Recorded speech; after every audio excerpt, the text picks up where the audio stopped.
Sore itu, langit Yogyakarta tampak jinak, seolah enggan turun hujan, meski awan menggantung rendah. Di ujung sebuah kampung kecil dekat selatan kota, wangi nangka muda yang direbus pelan, menyeruak dari sebuah dapur sederhana. Raras berdiri di depan kendil tuanya, warisan ibunya, mengaduk pelan gudeg yang ia masak sejak subuh. Tangannya cekatan, tapi tatapannya kosong, seperti tengah menghitung sesuatu yang hanya ia sendiri yang tahu. Warung gudegnya kecil, hanya terdiri dari meja panjang, 2 kursi plastik, dan spanduk lusuh yang mulai pudar warnanya. Meski begitu, ia tetap merapikan meja setiap pagi, seolah menunggu keajaiban yang belum juga datang. Sudah hampir seminggu tak ada pembeli. Para mahasiswa yang biasanya melintas sibuk dengan kegiatan kampus, sementara warga kampung kerap memilih warung yang lebih besar di jalan utama. Di balik dinding tipis warung itu, suara tawa kecil terdengar. Dimo, putranya, sedang menggambar di lantai. Raras tersenyum tipis. Sesulit apapun keadaan, suara anaknya selalu menjadi alasan baginya untuk tetap bertahan. Ia hanya berharap esok tidak seberat hari ini. Yang Raras tidak tahu, sore itu adalah kali terakhir hidupnya berjalan seperti biasa. Pagi di kampung Watu Kidul selalu dimulai dengan suara ayam jantan dan aroma tanah basah. Namun bagi Raras, pagi hanyalah tanda bahwa satu hari lagi harus ia lewati dengan kecemasan yang sama. Cukup atau tidak cukup untuk makan hari ini, ia berdiri di dapur sempit kontrakannya, mengaduk pelan gudeg di dalam kendil tua peninggalan ibunya. Kendil itu sudah menghitam di beberapa sisi, tapi justru di sanalah Raras merasa sedikit kuat, seolah ibunya masih menemaninya. Uap panas naik dari dalam kendil, memenuhi dapur dengan aroma manis nangka muda yang direbus sejak subuh. Biasanya aroma ini menenangkan, tetapi akhir-akhir ini hanya membuat dadanya semakin sesak. Setiap kali wangi itu keluar dari kendil, ia tidak lagi mendengar suara sendok, tetapi suara ketakutannya sendiri.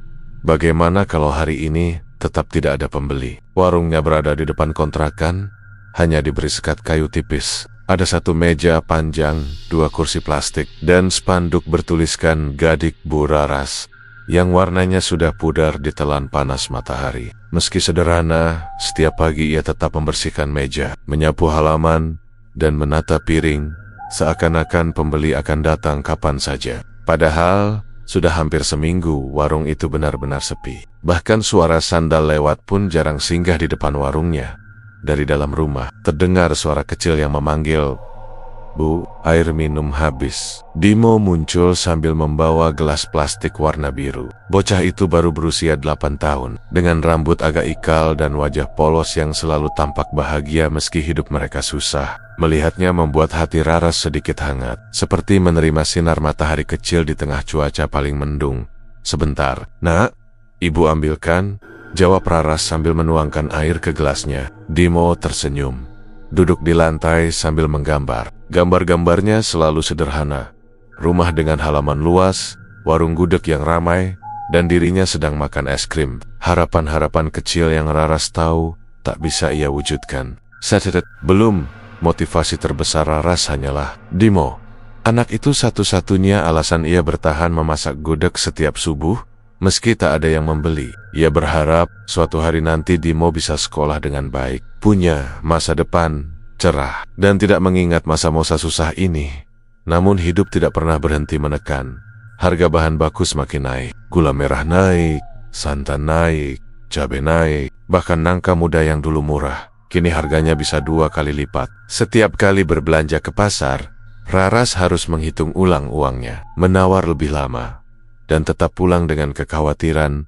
Belum lagi utang kontrakan, 2 bulan belum ia bayar. Pemilik kontrakan, Bu Lastri, sudah 3 kali datang menagih dengan nada yang semakin meninggi setiap kedatangannya. "Raras, kalau bulan ini kamu belum bisa bayar juga, terpaksa saya cari penyewa lain. Kamu tahu sendiri, tempat ini ramai dicari orang," kata Bu Lastri tempo hari dengan raut muka sempit. Raras hanya bisa mengangguk. Tidak ada argumen yang bisa ia berikan, selain kenyataan bahwa ia memang benar-benar tidak punya uang. Pagi itu, ketika ia sedang menata piring di meja warung, tetangga sebelah, Mbah Wiryo, lewat sambil membawa sapu lidi. "Sepi meneh, Ras?" tanya lelaki tua itu sambil tersenyum tipis. "Iya, Mbah. Semoga aja nanti siang ada yang mampir," Jawab Raras, mencoba terdengar ringan, meski suaranya melemah di akhir kalimat. Mbah Wiryo ikut mengangguk. Sabar, ya, kadang rezeki telat datang, tapi pasti ono dalan. Raras tersenyum kecil. Orang-orang tua di kampung selalu bicara begitu, penuh harapan. Meski kenyataan seringkali lebih keras dari kata-kata mereka. Siang hampir tiba, dan warung itu masih kosong. Raras menatap jam dinding. Sudah hampir jam 12. Di hari-hari normal, ini seharusnya jam tersibuk. Mahasiswa biasanya pulang kuliah, pekerja kantor mencari makan siang, tapi hari itu jalan depan warungnya seperti lupa dilalui manusia. Bahkan beberapa ekor ayam lebih sering melintas daripada pembeli. Raras menggigit bibirnya. Duh, gimana ini? Saat sedang menata nampan berisi gudok yang belum tersentuh siapapun, suara langkah kaki terdengar dari arah gerbang rumah kontrakan. Raras menoleh dengan sedikit harapan. Mungkin pembeli? Tapi bukan. Bu Lastri berdiri di sana, memegang amplop coklat. Ekspresinya datar, tapi jelas tidak membawa kabar baik. Raras, saya kesini bukan untuk marah-marah, tapi saya harus tegas, katanya sambil menyerahkan amplop itu. Ini surat peringatan terakhir. Kalau 3 hari lagi, kamu belum bayar 2 bulan kontrakan, kamu harus keluar. Dunia seolah berhenti bergerak. Raras menelan ludah. Tangannya gemetar saat menerima amplop itu. Bu, saya benar-benar berusaha. Warung lagi sepi, saya akan bayar. Sungguh, tolong beri waktu sedikit lagi, ucapnya memohon. 3 hari, Ras, itu saja yang bisa saya kasih. Saya juga butuh uang untuk renovasi dapur, jawab Bu Lastri sebelum pergi. Raras berdiri diam cukup lama. Amplop itu terasa lebih berat dari sekadar kertas. Ia menatap warungnya yang kosong, kendil gudeg yang masih penuh, dan Dimo yang bermain tanpa tahu apapun. Untuk pertama kalinya sejak lama, Raras merasa seluruh dunia menutup pintu untuknya. Namun ia belum tahu, sebuah pintu lain sedang menunggu dibuka. Pintu yang akan mengubah hidupnya dan hampir merenggut segalanya. Sore hari turun pelen-pelen ke kampung Watu Kidul, membawa angin lembut yang berbau tanah basah. Raras duduk di kursi plastik warungnya sambil menatap kosong ke arah jalan. Gudeg di kendil sudah mulai mendingin, tapi tak satu pun mangkuk bergerak dari tempatnya. Sejak Bu Lastri datang membawa surat peringatan, dada Raras seperti terjepit batu besar. Ia mencoba memusatkan pikiran pada suara-suara sekitar, berharap sedikit tenang, tapi suara angin, suara ayam, bahkan suara tawa anak-anak kampung yang bermain petak umpet justru membuatnya semakin sadar betapa sepinya warung kecil itu. Hingga suara langkah kaki pelan mendekat. Assalamualaikum. Raras tersentak kecil. Dari arah jalan, seorang lelaki tua berdiri sambil memegang topi caping. Wajahnya kusam, penuh keriput, dan matanya agak cekung. Ia memakai jaket lusuh yang sepertinya sudah bertahan-tahan, menemani malam-malam dingin. Raras mengenalnya sekilas. Lelaki itu adalah penjaga warung kopi kecil dekat pinggir alas Krapiak, sekitar 1 kilometer dari kampungnya. Waalaikumsalam, Mbah. Monggo. Raras berusaha tersenyum. Lelaki tua itu masuk dan duduk perlahan. Teh anget, Ras, ora usah manis-manis, sak cukup we, katanya. Raras menyiapkan teh tanpa banyak bicara. Sambil menuangkan air panas ke gelas, ia memperhatikan dari sudut mata bahwa lelaki tua itu sedang memperhatikan warungnya. Tatapannya bukan tatapan remeh, bukan tatapan kasihan, tapi seakan sedang membaca cerita yang tidak Raras ucapkan. Sepiyu? Tanya lelaki tua itu akhirnya. Raras tersenyum pahit. Iya, Mbah. Mungkin orang-orang lagi pada hemat. Lelaki itu tidak langsung menjawab. Ia menyeruput tehnya pelan, lalu meletakkan gelas itu dengan suara kecil. Kowe dudu wong sing ora usaha, Ras. Aku ngerti, saben esuk tak weruh, kowe ngaduk gudeg pisen-pisen, ngantin dalu. Raras menunduk. Rezeki memang belum kesini, Mbah. Lelaki tua itu memandangnya lama, seolah menimbang sesuatu yang berat. Lalu ia berdehem, Ras, jaman biyen, akeh pedagang sing kesusahan, kaya kowe. Nanging saiki pada sugih, warins rame, rezekina lancar. Kowe ngerti? Sebab, Raras mengerutkan dahi. Sebab apa, Mbah? Lelaki tua itu mencondongkan tubuh. Suaranya menurun setengah berbisik. Amargi pada tirakat nang alas kerapiak. Raras langsung merinding. Alas kerapiak bukan tempat asing baginya. Banyak warga percaya hutan itu dijaga makhluk halus. Tempat pasukan Nyi Roro Kidul melewati jalur gaib mereka. Tidak sedikit cerita tentang suara langkah kaki, tanpa wujud dan penampakan perempuan berbaju hijau di malam tertentu. "Mbah, saya takut dengar begitu," ucap Raras, pelan. Tirakat orang menggolek gaib. "Ras," lanjut lelaki tua itu, "tenang. Kadang cuma ninggal sesaji, kadang cuma doa. Nanging yen tirakatmu pas, rezeki aiso embuka dalan." Raras menelan ludah.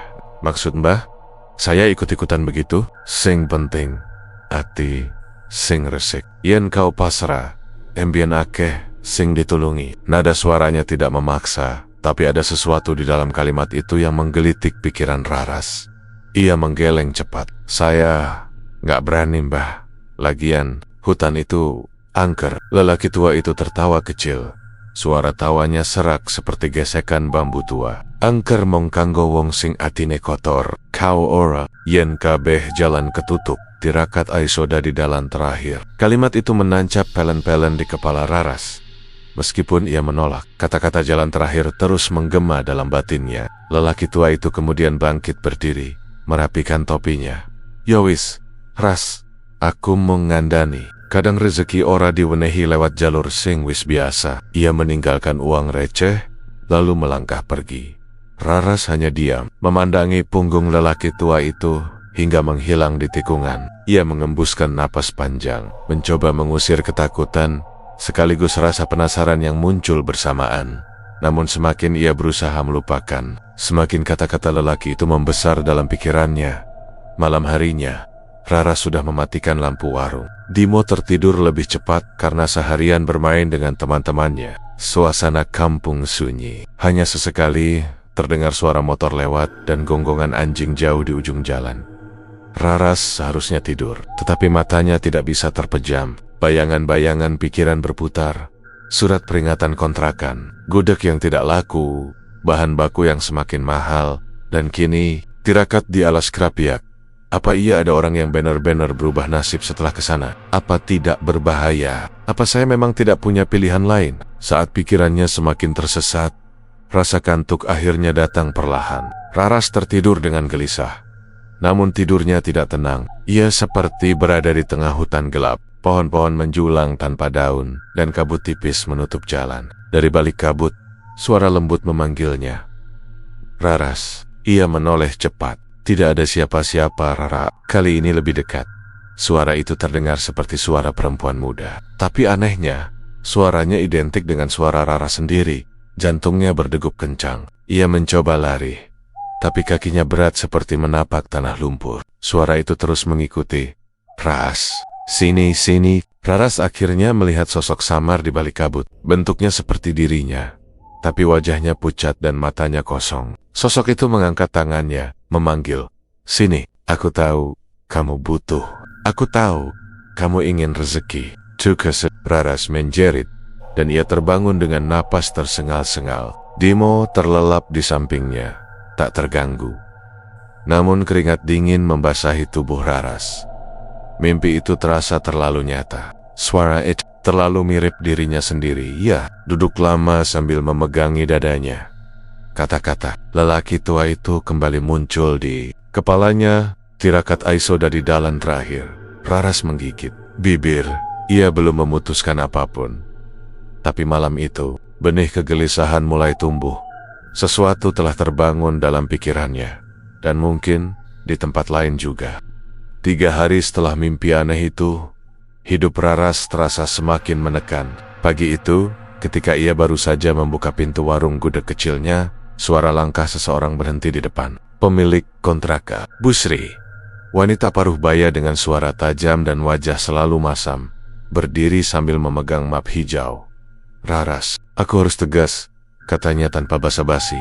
"Kau wes nonggak teleng wulen, aku ora iso nunggu maneh." Raras menelan ludah, mencoba tersenyum meski wajahnya pucat. "Bu, saya janji, saya bayar. Minggu depan dagangan saya."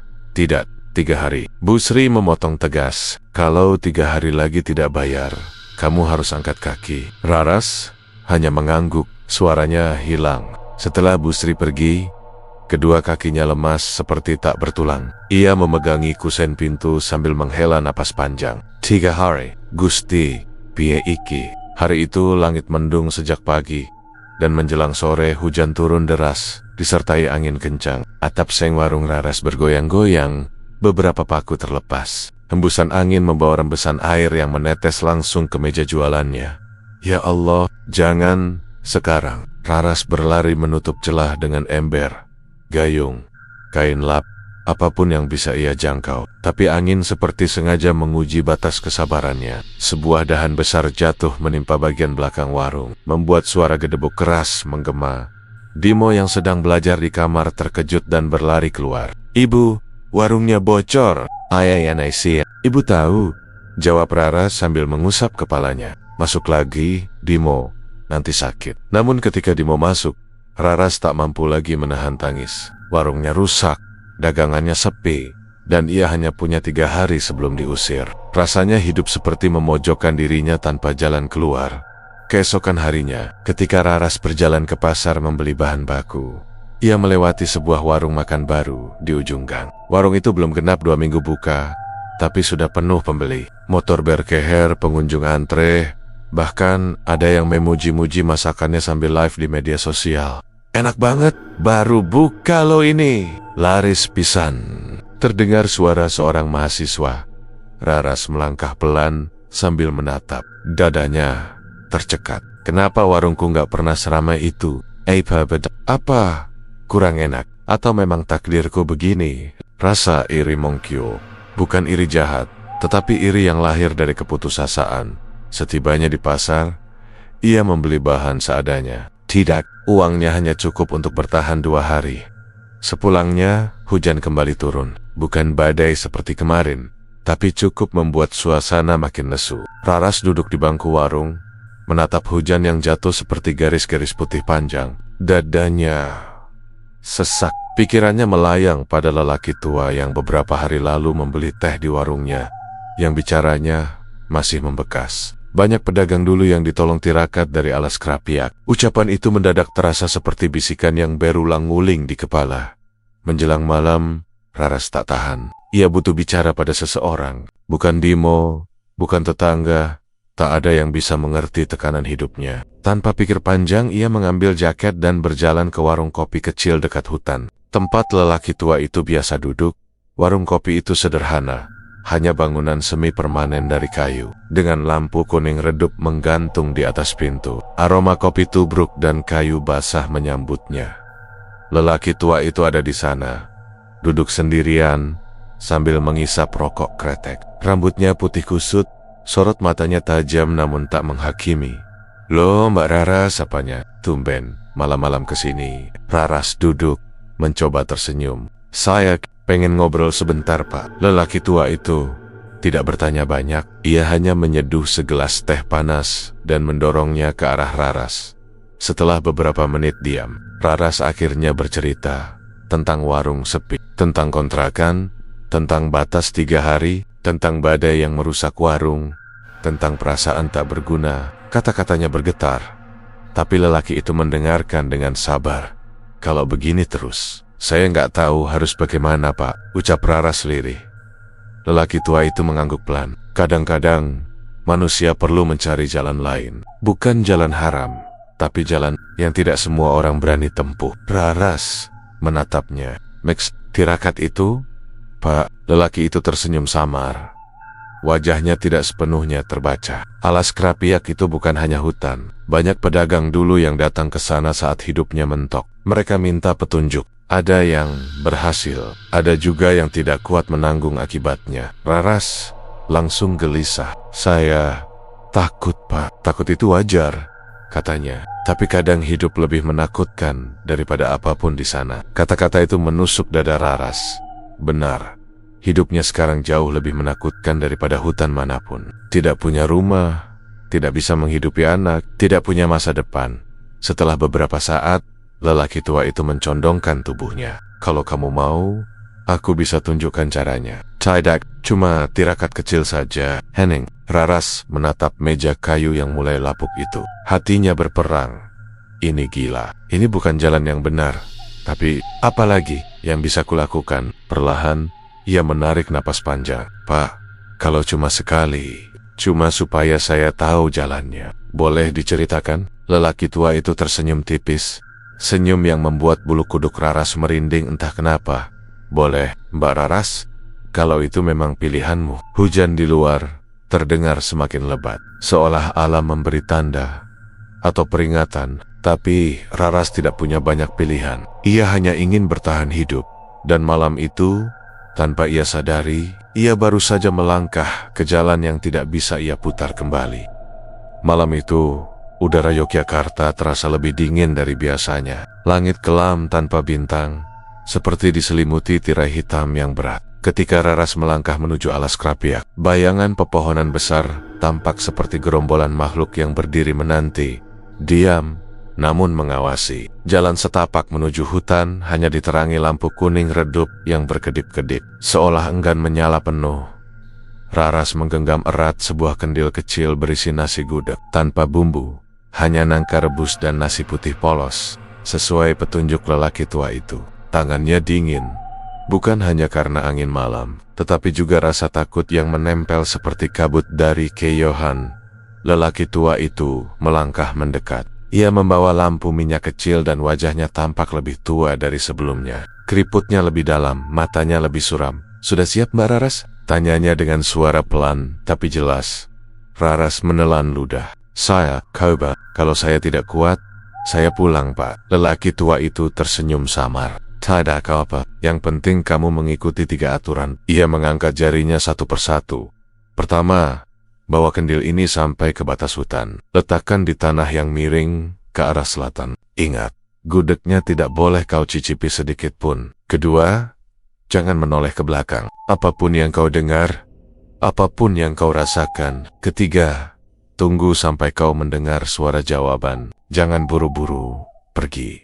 Tapi jangan juga terlalu lama. Raras mengangguk perlahan. Seluruh tubuhnya gemetar. Kalau kau mendengar sesuatu yang mirip suaramu sendiri, lanjut lelaki itu artinya permohonanmu didengar. Raras menelan ludah lagi. Terus, kalau suara itu ngomong apa, Pat? Bukan apa yang ia katakan, jawab lelaki tua itu pelan. Tapi apa yang ia minta. Raras merinding. Lebih merinding lagi ketika pria itu tiba-tiba menepuk bahunya, kemudian berbalik tanpa menunggu. Mulai sekarang, kamu sendiri, sampai tirakatmu selesai. Dan seperti itu, ia pergi. Lampu minyaknya semakin jauh dan redup, hingga akhirnya hilang di balik kabut tipis yang menggantung di bawah pepohonan. Raras berdiri di ambang hutan alas Krapiak. Suaranya gelap, lembab, dan sunyi, tapi sunyi yang tidak pernah benar-benar hening. Ada suara serangga, ranting patah, angin yang seakan berbisik, dan mungkin sesuatu yang bukan manusia. Pepohonan besar tumbuh rapat, akar-akarnya menjulur seperti tangan yang menyentuh tanah. Ia melangkah masuk perlahan. Aroma tanah basah bercampur dengan wangi bunga malam. Di kejauhan, terdengar nyanyian samar, atau mungkin hanya suara dedaunan. Raras tak berani menebaknya. Setelah beberapa menit berjalan, ia sampai pada tanah miring mengarah ke selatan.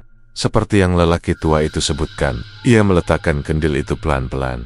Ya Allah, ini beneran aku lakoni, gumamnya dengan suara hampir tak terdengar.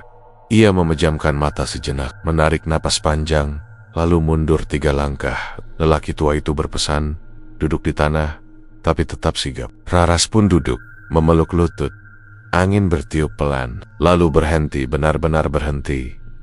Semua suara seolah diambil dari dunia. Tidak ada jangkrik, tidak ada dedaunan bergesek, tidak ada hembusan angin.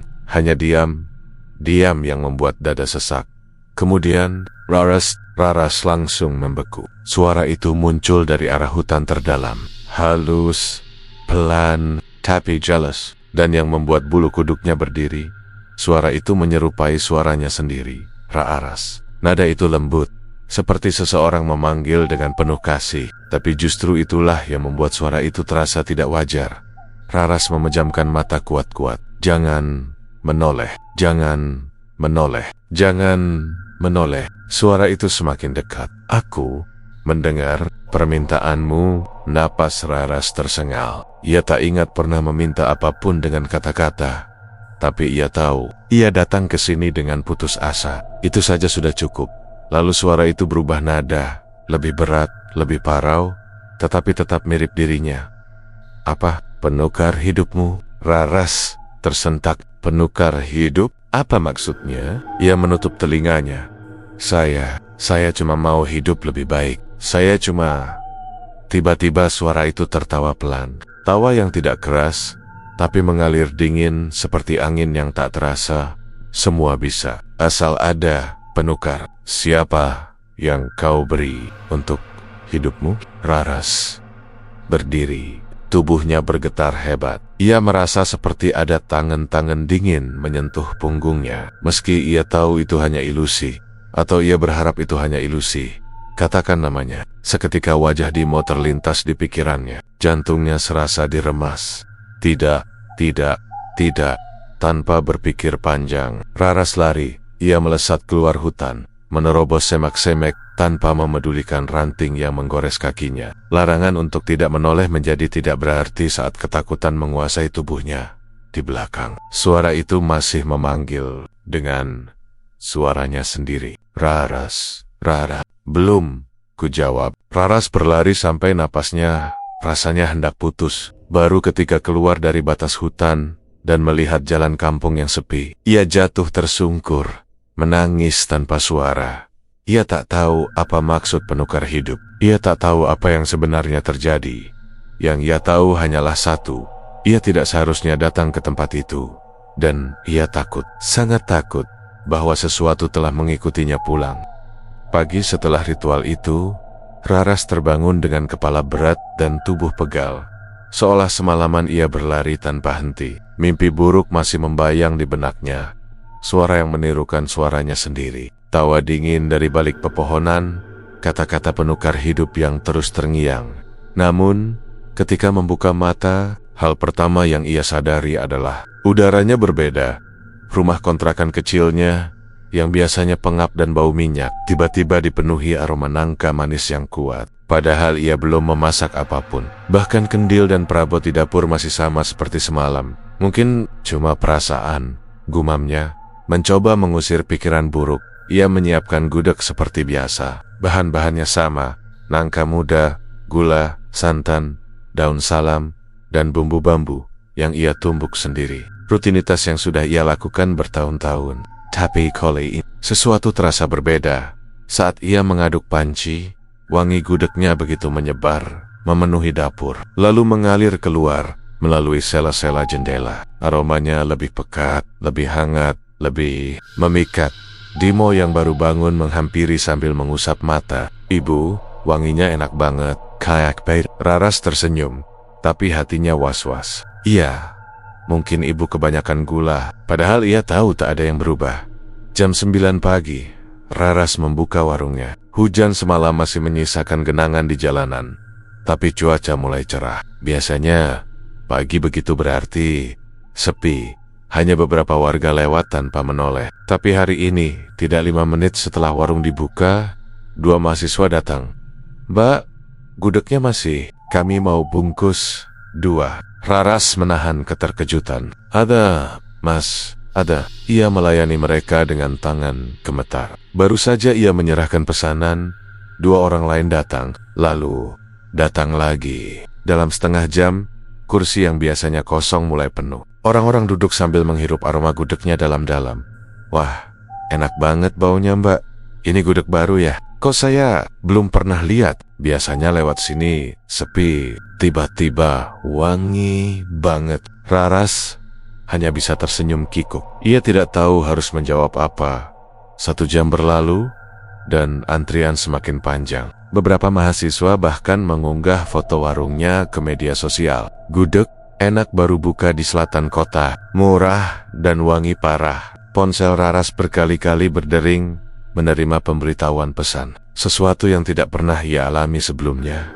Ia mulai kewalahan. Tangan Raras bergerak cepat membungkus porsi demi porsi, sementara keringat dingin mengalir dari pelipisnya. Dimo membantu membawa piring dan merapikan meja, wajahnya berseri-seri. "Ibu, ramai banget." "Baru kali ini kayak gini." Raras hanya tersenyum tanpa suara. Hal ini terlalu tiba-tiba. Menjelang siang, dagangan Raras habis total. Panci yang biasanya masih tersisa untuk dibawa pulang bahkan kosong sampai ke dasar. Ia menatapnya dengan perasaan tak percaya.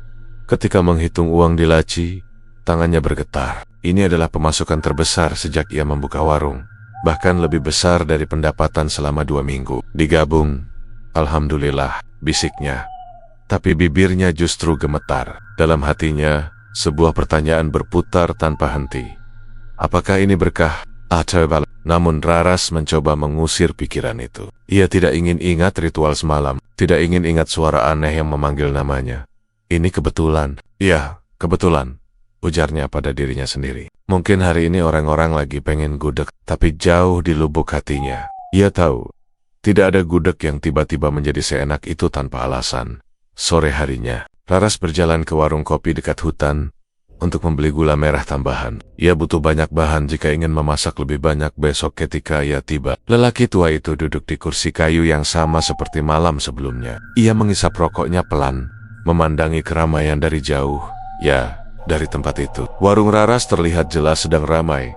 Ia menatap Raras dengan senyum samar. "Ramai warungmu hari ini, Raras?"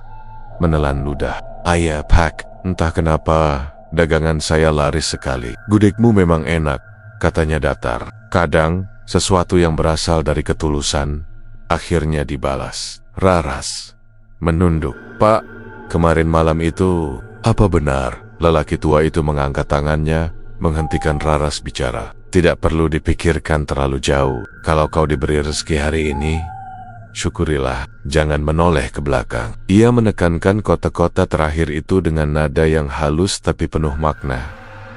Raras terdiam, menoleh ke belakang. Larangan yang diberikan saat ritual, larangan yang ia langgar karena melarikan diri, hatinya kembali diliputi rasa takut. Lelaki tua itu membuang puntung rokoknya, menepuk debu dari celana. "Kamu ingin beli gula merah? Ambil gratis untuk hari ini."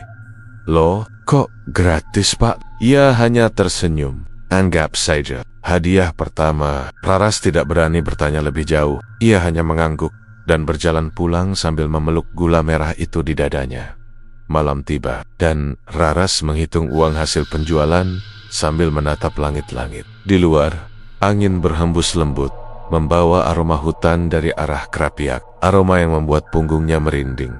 Apa benar ini semua kebetulan? Ia menatap panci besar yang sudah ia cuci bersih. Aroma gudeg yang tersisa terasa berbeda. Lebih wangi, lebih seperti wangi yang memanggil. Dimo datang menghampirinya sambil membawa secangkir teh. "Ibu, jangan mikir yang aneh-aneh. Ini rezeki kita." Raras tersenyum kecil, memeluk anaknya. Iya, mungkin benar. Tapi ketika memejamkan mata, suara itu muncul lagi dalam kepalanya. "Penukar hidup." Raras membuka mata cepat. Dadanya berdegup. Ia tidak ingin memikirkannya. Tidak malam ini, tidak saat ia baru merasakan sedikit kelegaan, namun sesuatu dalam hatinya tahu, setiap rezeki pasti ada harga, dan ia takut bahwa harga itu belum muncul. 3 hari berlalu sejak warung Raras mendadak ramai. 3 hari yang terasa seperti mimpi indah. Mimpi yang belum pernah ia rasakan sebelumnya. Setiap pagi, pembeli sudah mengantre bahkan sebelum warung dibuka. Mahasiswa, warga kampung, pekerja kantor, hingga orang-orang yang sengaja datang dari luar kota setelah melihat unggahan viral di media sosial. Gudegnya selalu habis sebelum zuhur. Bahkan panci tambahan yang ia beli khusus untuk menambah produksi juga ikut licin tak bersisa. Pendapatan warung naik drastis. Raras langsung membayar semua tunggakan kontrakan. Bu Sri, yang biasanya berbicara ketus, tiba-tiba tersenyum manis kepadanya. "Wah, Raras, laris ya sekarang? Syukurlah. Kalau terus begini, kontrakanmu aman." Raras mengangguk.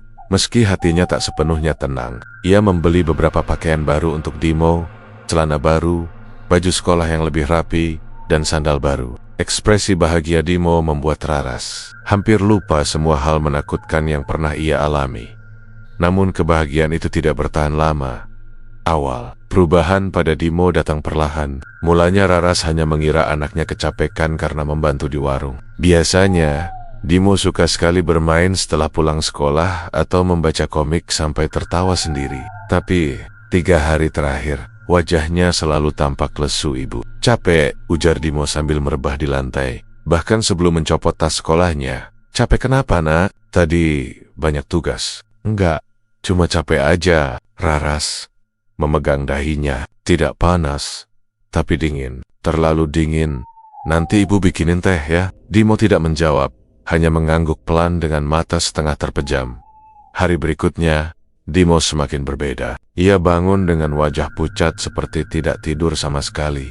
Ibu, suaranya serak. Aku nggak pengen sarapan. Loh, biasanya kamu paling semangat makan tempe mendoan. Dimo hanya menggeleng. Raras mencoba menyuapinya, tapi anak itu seperti kehilangan selera sepenuhnya. Hanya 3 sendok masuk, lalu ia menggeleng lagi. Sudah, gak mau. Raras mulai gelisah. Tubuh Dimo terasa lebih ringan saat ia mengangkatnya ke ranjang. Seolah energinya hilang disedot sesuatu yang tak terlihat. Kontras dengan itu, warung Raras justru semakin laris. Pembeli makin banyak. Ada yang memesan lewat online. Ada yang memuji aromanya yang menenangkan dan bikin nagih. Setiap kali menerima uang dari pembeli, hati Raras justru makin terhimpit. Sebandingkah semua ini dengan kondisi Dimo? Raras membawa Dimo ke dokter pada hari kelima setelah warungnya sukses besar. Dokter memeriksa jantung, paru-paru, tensi, dan mata Dimo. Semuanya terlihat normal. Hanya sedikit kurang energi, kata dokter itu. Anaknya kurang istirahat atau stres mungkin. Stres? Dari mana? Raras bertanya bingung. Dokter menulis vitamin di kertas resep. Coba diterapi dengan istirahat cukup, makan teratur. Kalau masih lemah dalam beberapa hari, baru periksa lebih lanjut. Raras mengangguk sambil tersenyum tipis. Namun dalam hatinya, ia sangat tidak tenang. Dimo bukan sekadar lelah atau kurang makan. Ada sesuatu yang berubah dari tatapannya. Kosong, sayu, seperti kehilangan cahaya hidup.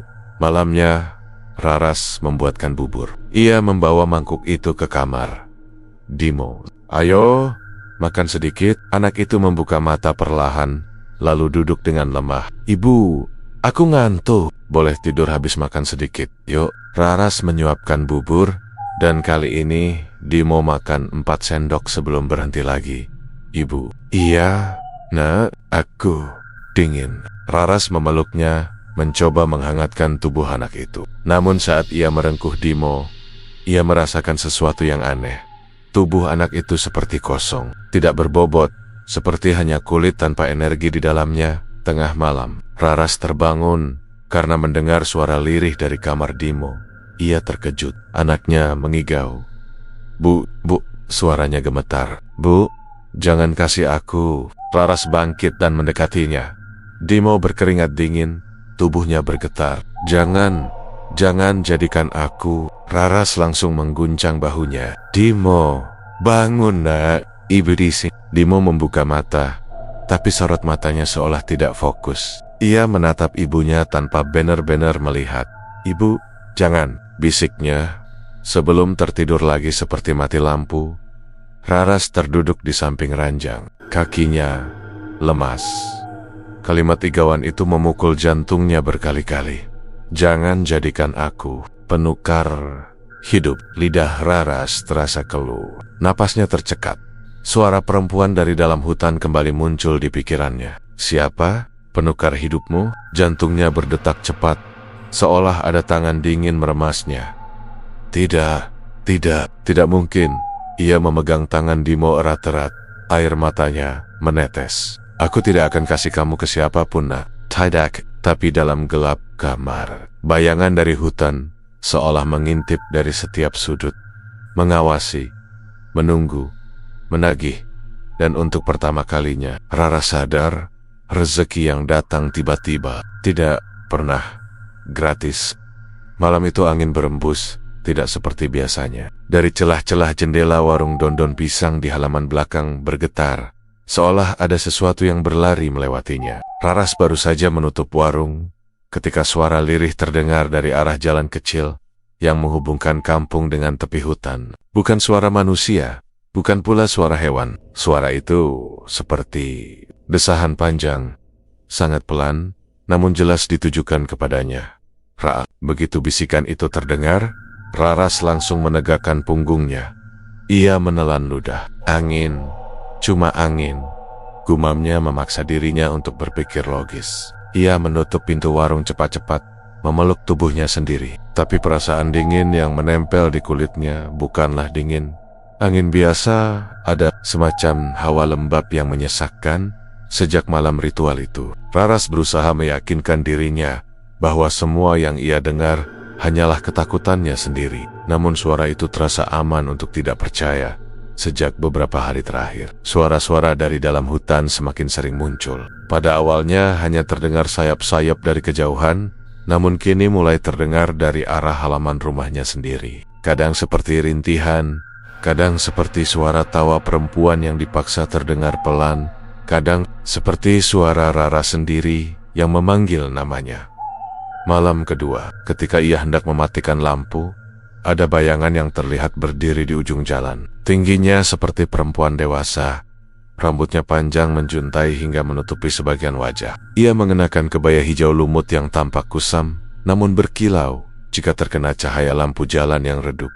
Raras terpaku, sulit bernapas. Perempuan itu tidak bergerak sedikit pun, hanya berdiri, menghadap tepat ke arah rumahnya. Raras cepat-cepat menutup gorden jendela. Bukan, itu bukan nyata. Aku cuma capek, gumamnya, meski suaranya bergetar hebat. Namun entah kenapa, dadanya terasa semakin berat. Ada rasa bersalah yang selama ini ia tekan. Mulai muncul pelen-pelen seperti kabut dingin. Keesokan paginya, pelanggan warung kembali membludak. Bahkan lebih ramai dari hari-hari sebelumnya. Mahasiswa yang baru bangun tidur sudah antre sebelum warung buka. Warga kampung yang biasanya hanya membeli lauk, kini membeli dalam jumlah besar. Anehnya, hampir semua pelanggan memuji aroma gudeg Raras, Bu. Entah kenapa saya kepikiran warung panjenengan terus sejak semalam. Aromanya kayak manggil, kata seorang mahasiswa sambil tertawa kecil. Betul, Bu. Tambah yang lain, saya biasanya nggak suka gudeg terlalu manis. Tapi punya panjenengan kok beda, kayak ada yang narik saya buat beli. Raras hanya tersenyum kaku, bukan bangga, lebih seperti takut.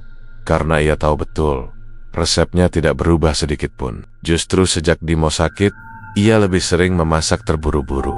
Tidak ada yang spesial, tidak ada yang istimewa.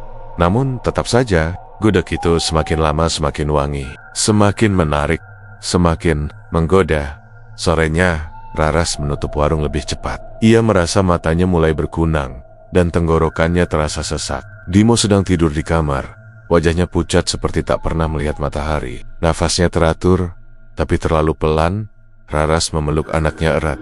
Nah, ibu gak akan biarin apapun terjadi sama kamu, bisiknya, berusaha meyakinkan diri sendiri. Namun ketika memegang tangan kecil Dimo, ia merasa sesuatu yang menakutkan. Tubuh anak itu semakin dingin setiap hari, seakan energinya terus tersedot. Malam itu, suara mengigau Dimo muncul lagi. Ibu, jangan kasih aku. Tubuh Raras langsung menegang. Kasih kamu ke apa, nak? Namun Dimo tidak menjawab. Ia hanya merintih kecil, lalu terdiam dalam tidur yang semakin dalam. Tidak tahan lagi. Malam itu Raras memutuskan kembali ke warung kopi tua, tempat lelaki tua bekerja. Warung itu berada di dekat mulut hutan, hanya diterangi lampu bohlam kekuningan yang redup.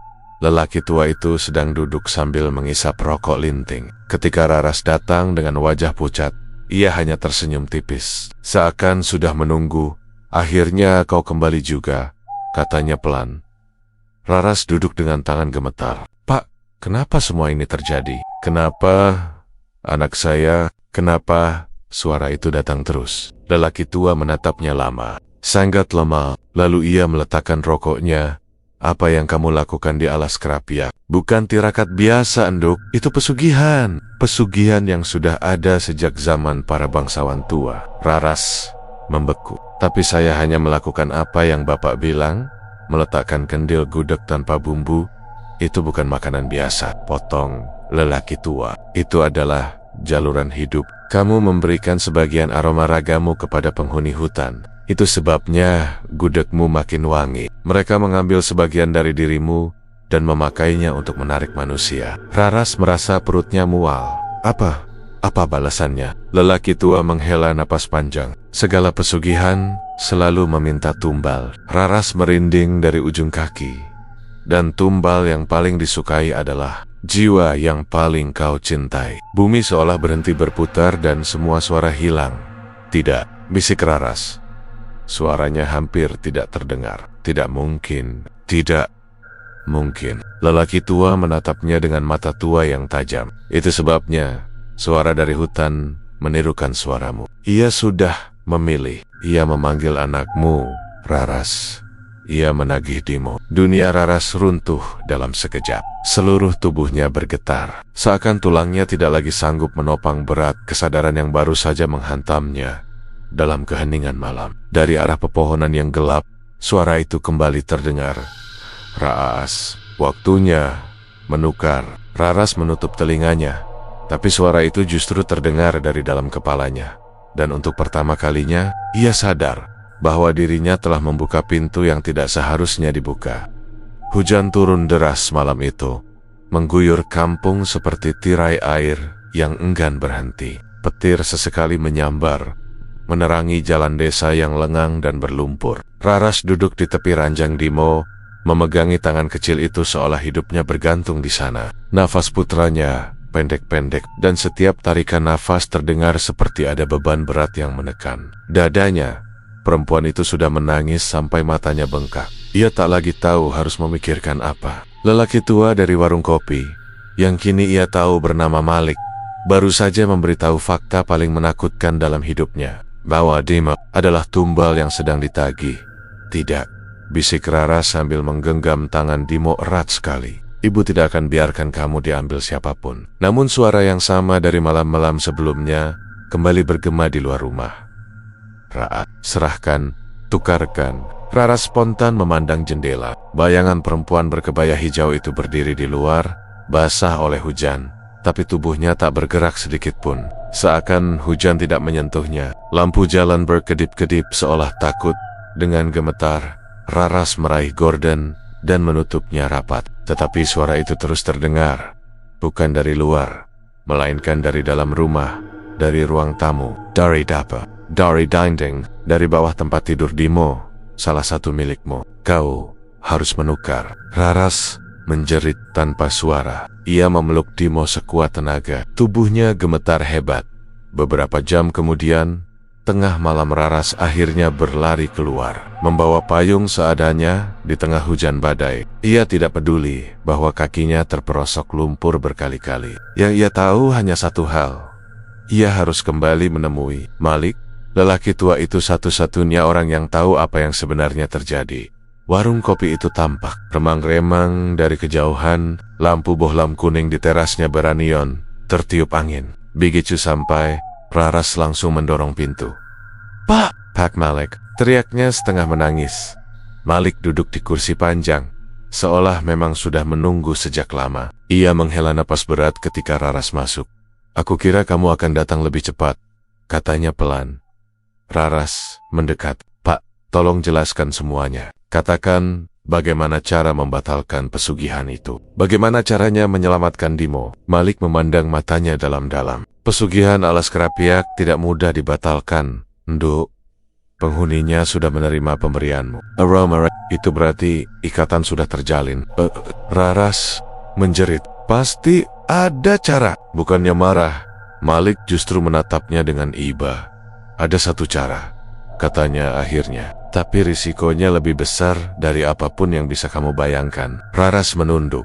Napasnya tersengal. APA Pan. Aku lakukan. Malik mematikan batang rokoknya, menatap ke arah hutan yang gelap dan lembab.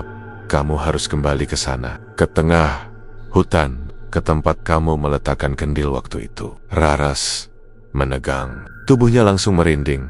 Kamu harus meminta pembatalan langsung dari penghuninya. Tapi ingat satu hal, ia hanya mengizinkan satu jenis pengembalian. Apa itu? Suara Raras pecah. Malik menghela napas panjang. Jiwa milikmu sendiri yang harus kau serahkan. Raras membeku, hening, hanya suara hujan deras yang terdengar di luar. Jantungnya nyaris berhenti mendengar kata-kata itu. Kalau kamu menyerahkan dirimu, dia akan melepas Dimo, lanjut Malik lirih. Namun belum sempat Raras menjawab, tiba-tiba terdengar suara hantaman keras dari arah hutan. Beru, lampu warung berkedip dan padam seketika. Raras terlonjak. Malik berdiri cepat, wajahnya berubah tegang. Dia datang lebih cepat dari yang kuduga, katanya sambil meraih lentera. Apa maksud Bapak? Tanya Raras panik. Penghuni alas Krapia sudah tidak sabar. Dia tahu kau menolak. Dia mendekat. Tanah di bawah mereka bergetar pelan. Angin menerobos masuk lewat celah pintu, membawa aroma tanah basah bercampur wangi bunga kenanga yang menyengat. Dan suara itu, Raras, penukarannya. Raras menutup mulut, menahan teriakannya. Malik menariknya ke belakang warung kopi, menuju jalur sempit yang mengarah ke tepi hutan. Kita harus pergi sekarang, kata Malik tegas. Raras langsung menahan lengan Malik. Tidak, Dimo dirama. Kalau ia mencari, dia akan... Percayalah, potong Malik cepat. Selama kau di luar rumah, dia tidak mengambil Dimo. Dia mengejar sumber ikatan. Kamu, Raras, terpaku. Tubuhnya bergetar hebat, karena rasa takut bercampur bingung. Tapi sebelum ia bisa berpikir, bayangan perempuan berkebaya hijau itu muncul di ujung jalan. Tidak berjalan, melainkan meluncur perlahan, seperti kabut. Walau jaraknya puluhan meter, matanya seperti langsung menatap Raras. Mata hitam tanpa bola mata, dalam, kosong, namun memantulkan wajah Raras sendiri. Jiwa yang mana petir menyambar.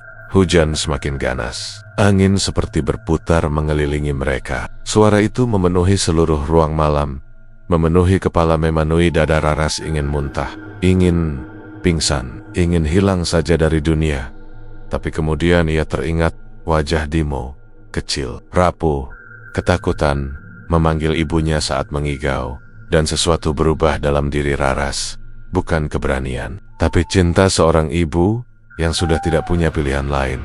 Aku mau. Malik tiba-tiba menariknya. Tunggu, jangan putuskan apapun sekarang. Kau harus menghadapinya di tempat ritual pertama, bukan di sini. Kalau kau bicara sekarang, ia akan langsung mengambilmu tanpa syarat. Raras terhuyung, hampir jatuh. Malik memegang bahunya kuat-kuat.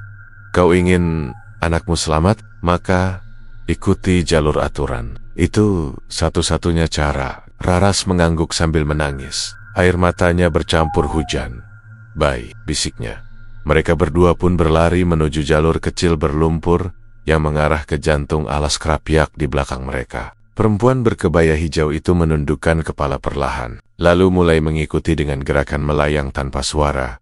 Hutan menunggu, dan Raras tahu, di sana nasibnya dan nasib Dimo akan diputuskan.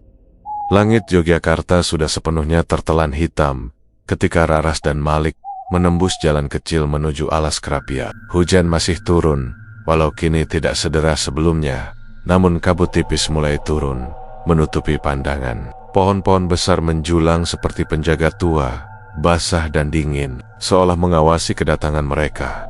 Raras berusaha menjaga langkahnya agar tidak tergelincir di tanah basah, tapi tubuhnya sudah terlalu lelah. Ia hampir jatuh ketika kaki terperosok lubang. Malik dengan sigap memegang lengannya.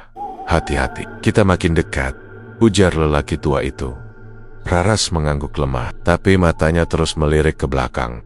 Perempuan berkebaya hijau itu masih mengikuti. Tidak berjalan, tidak berlari. Justru makin dekat setiap kali Raras mengedip. Bayangan itu seperti menggantung di udara, tanpa goyah. Meski angin menerjang, setiap kali petir menyambar, wajahnya terlihat jelas, pucat, senyumnya tipis. Matanya tetap kosong, namun memantulkan wajah Raras sendiri. Enduk, ujar Malik setengah berbisik. Jangan menoleh terlalu lama. Kalau dia sadar kau menatap langsung, dia akan masuk ke tubuhmu. Raras langsung memalingkan muka cepat. Jantungnya seperti hampir copot. Beberapa menit kemudian, tepi gerbang alas Krapiak mereka sampai di sebuah celah antara pepohonan besar yang seperti membentuk gerbang alami. Disitulah dulu Raras meletakkan kendil gudegnya. Aroma tanah basah bercampur wangi kenanga menguar lebih kuat. Bahkan udara terasa lebih berat, sunyi, saking sunyinya. Suara hujan seperti meredam sendiri sebelum menyentuh tanah. Di sini, kata Malik. Raras merapatkan salnya. Tubuhnya menggigil. Pak, kenapa rasanya berbeda dari waktu itu? Karena sekarang dia sudah punya ikatan denganmu, jawab Malik lirih. Dan dia sudah mengincar tumbal. Raras memegangi dadanya. Napasnya semakin sesak. Tiba-tiba, BRUU sebuah dahan besar jatuh dari atas pohon, hanya beberapa langkah dari tempat mereka berdiri. Raras menjerit. Malik menariknya mundur. Dia marah. Dia tahu kita datang untuk memutuskan ikatan, kata Malik dengan suara tegang. Kabut mulai bergerak, bukan tertiup angin, melainkan seperti menggulung dan mengelilingi mereka berdua. Raras menelan ludah. Kakinya gemetar seperti tidak lagi mampu menopang tubuh. Sebutkan namamu, kata Malik. Raras menatapnya bingung. Untuk apa? Supaya dia tahu kamu datang bukan sebagai mangsa liar, tapi sebagai pihak yang ingin bicara. Raras ragu, tapi ia akhirnya menutup mata, menarik napas panjang, dan berkata pelan, namaku Raras Henning. Terlalu hening. Lalu, Haras. Suara itu muncul dari dalam kabut. Bukan satu, tetapi puluhan suara sekaligus. Semuanya menyerupai suara Raras sendiri, Astigfirullah. Malik berbisik ngeri. Dia memanggil dari segala arah. Kabut perlahan membuka jalan. Dan dari tengah hutan yang gelap, muncul sosok perempuan berkebaya hijau. Namun kali ini, wajahnya lebih jelas. Kulitnya seperti lilin basah. Di lehernya terlilit untayan melati yang layu. Dan kaki kirinya seperti tidak menyentuh tanah sama sekali. Tapi yang membuat Raras ingin pingsan bukan itu, melainkan karena wajah perempuan itu mirip dirinya. Bukan sekadar mirip, seperti bayangan di cermin, tetapi rusak. Kau panggil aku. Suara itu serak namun lembut, seperti nyanyian yang salah nada. Raras mundur langkah kecil, tapi Malik menahan bahunya. Jangan lari, katanya. Kalau kamu kabur sekarang, Dimo akan diambil malam ini juga. Raras langsung berhenti. Tangannya menutup mulut, menahan isak. Perempuan itu mendekat. Langkahnya tidak terdengar, seperti melayang. Kau bawa permintaanmu? Tanya sosok itu. Raras menatap Malik, meminta pertolongan. Tapi lelaki tua itu hanya mengangguk pelan. Bilang, bisik Malik, kau ingin menghentikan perjanjian. Raras mengatakannya dengan suara bergetar. Aku ingin membatalkan semuanya. Perempuan itu tersenyum. Bibirnya retak, tapi gerakannya halus. Kau bisa, tapi ada syarat. 1 jiwa sebagai ganti. Raras menutup mata kuat-kuat. Air matanya mengalir deras. Aku tahu, bisiknya. Malik menatap Raras tajam. Ini keputusanmu, Nduk. Tapi pastikan kau melakukannya karena sadar, bukan takut. Raras hendak menjawab. Namun tiba-tiba angin kencang menerjang, dan kabut menggulung liar. Dari balik kabut itu muncul pemandangan yang membuat Raras menjerit. Sekeras-kerasnya, Dimo. Anaknya, tubuhnya melayang pelan di udara. Matanya terpejam, wajahnya pucat. Dimo. Raras berlari, tapi kabut memukulnya mundur seperti tembok. Ia terjatuh. Perempuan berkebaya hijau itu mendekati tubuh Dimo, menyentuh pipinya dengan lembut, seolah mengelus persembahan. Dia panik, bisiknya. Tidak, Raras menjerit. Suaranya pecah. Ambil aku saja. Jangan anakku. Kabut berputar semakin cepat, seperti pusaran besar. Raras berjuang bangkit. Malik menahan tubuhnya agar tidak nekat menerobos kabut. Raras, kau harus pilih cepat, seru Malik. Kalau kau tidak menyatakan pilihanmu, dia akan mengambil secara paksa. Raras gemetar hebat. Ia menatap ke dalam pusaran kabut itu, melihat Dimo perlahan ditarik semakin tinggi. Tubuh kecil itu seperti sudah tidak bernyawa. Perempuan berkebaya hijau itu membuka tangannya lebar-lebar. Pilih, jiwa mana yang kau berikan? Raras memejamkan mata, tangannya menekan dadanya sendiri. Nafasnya tercekat, seolah paru-parunya tidak lagi bekerja. Dan dengan suara yang hampir tidak terdengar, aku. Namun pada detik itu pula, sesuatu menghentikan semua suara. Kabut berhenti bergerak, pusaran angin terhenti. Bumi seperti menahan napas. Raras memandang ke depan, matanya membesar, mulutnya terbuka tanpa keluar suara. Di antara kabut yang membeku, Malik berdiri di tengah ritual, Tubuhnya goyah, darah menetes dari mulutnya. Ia berbisik, "Biarkan aku menggantikannya." Dan perempuan berkebaya hijau itu menoleh, perlahan, menatap Malik dengan mata hitam yang membesar. Suara hutan pecah, kabut berputar kembali. Angin meraung seperti binatang buas, dan Raras menyadari Malik baru saja menawarkan jiwanya sebagai tumbal.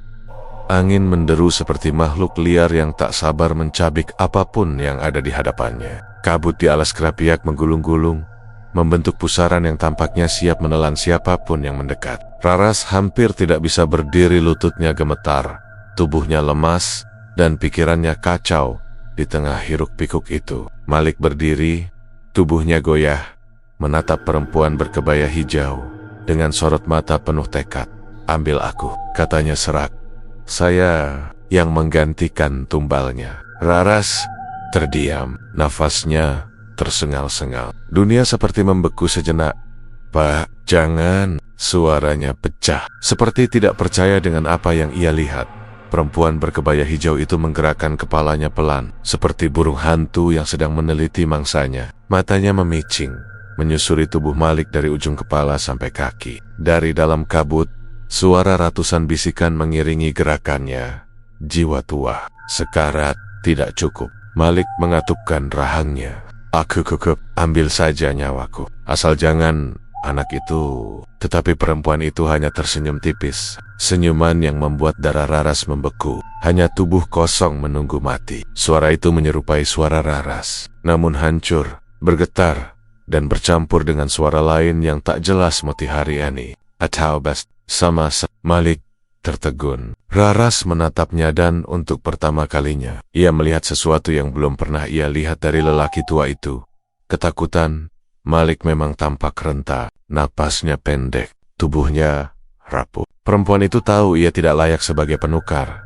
Penukar harus yang berharga, yang akan menyakitimu. Mata perempuan itu menatap Raras, langsung, dalam, tajam.